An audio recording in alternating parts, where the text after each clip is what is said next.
and how you got started in this. And it's an interesting story about your job in college. Okay, so I had a side hustle as a waitress on the weekends and at a little restaurant called Millie's Country Fixins. And so I did that on the weekend. And but during the week, I would drive into the valley and I was working out of a laboratory. So I worked for a physician-owned laboratory. He was a fertility specialist, and he was also he also owned a normal like hematology laboratory. So we ran a lot of things out of that lab, and so I kind of went in and took care of all of his personal like filing. And when he lost his office manager, there was no one else left to do that job. And so it kind of defaulted to me because he didn't have anyone. And I just did it and walked patients through the whole process. And, you know, nobody ever wants to be poked with a needle, but I can see some of these patients coming in and they were nervous. And I'm like, it's gonna be okay. We have the best phlebotomist. You won't even feel it. And I would tell them that. And after several years of working there, while I'm getting through college, he said to me, Christine, you're gonna do what with your degree? And I said, I'm gonna be a speech teacher. And he said, I really think you should consider being in the healthcare arena. He said, you have such a knack with patients. They love you. You're so compassionate. Just consider it. Keep it in the back of your head. And here you are now. And here I am. And you ended up in the industry. How'd that happen? Well, one of our clinical directors, she got a position. She was a nurse, a longtime nurse, and she got a position to open and develop a work comp department at Adventist Health in Simi Valley.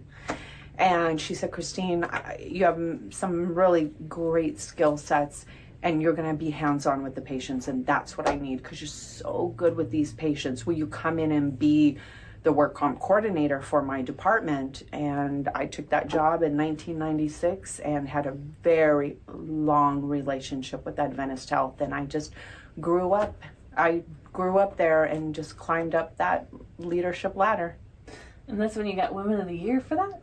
2017. By then I had taken on the role of business development and business operations for the entire Adventist, Southern California Adventist system, based out of Glendale. And yes, I won Women of the Year 2017 from the National Association of Professional Women. Yes, so some organizations, and I like that, because anything can happen at any given time, but they do require, even if you're a non-clinician, every member should be certified to have life-saving certification. So all of us staff, even the non-clinical staff, has to go through the courses and learn what it's like to administer to someone CPR, you know. So when I was outreach counselor for teenagers, a lot of these teenagers that ended up in these runaway shelters and group homes for girls, they were abused children of alcoholics, drug addicts. They pretty much ended up in some of these foster homes or group shelters or runaway shelters.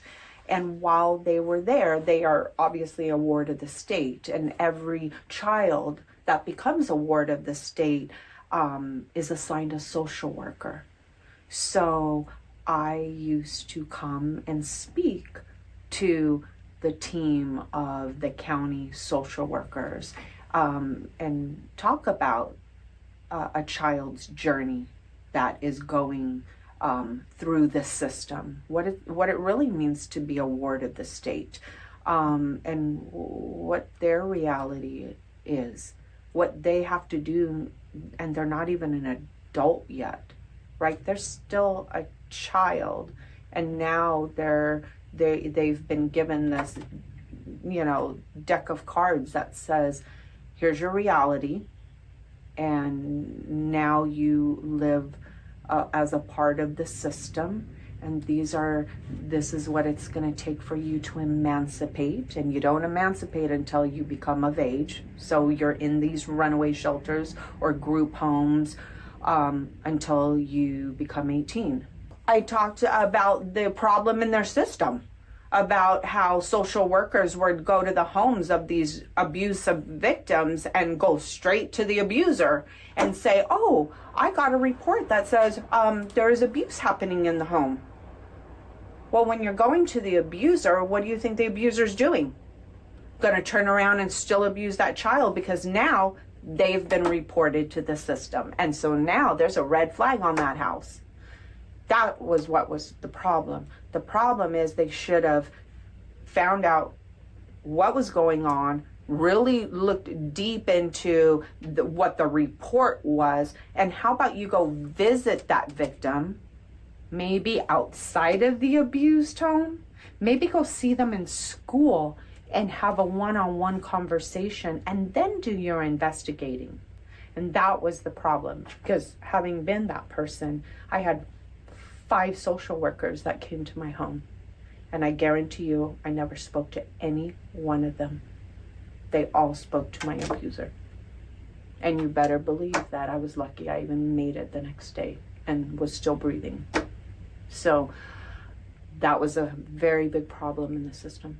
So I would literally speak to defense attorneys and social workers and said, you have a problem in the system, and I am alive today, and I'm here to talk about it because I am one of the lucky ones that survived. Bachelor's degree with a minor in communications. But it's what's good about that. I'm looking for liberal arts, because I wanted to be a teacher. So they tell you should get a liberal arts degree and then minor in what you want to do. And that's when I said, well, communications. Okay, so you want to know how that is? So you know my nationality, right? I spoke Chinese, I spoke Tagalog, I spoke Ilocano. English was my very last language I had to learn. So for 12 years, I had a very strong accent, and I got made fun of. So when I joined the speech and debate team, I learned how to speak without the accent.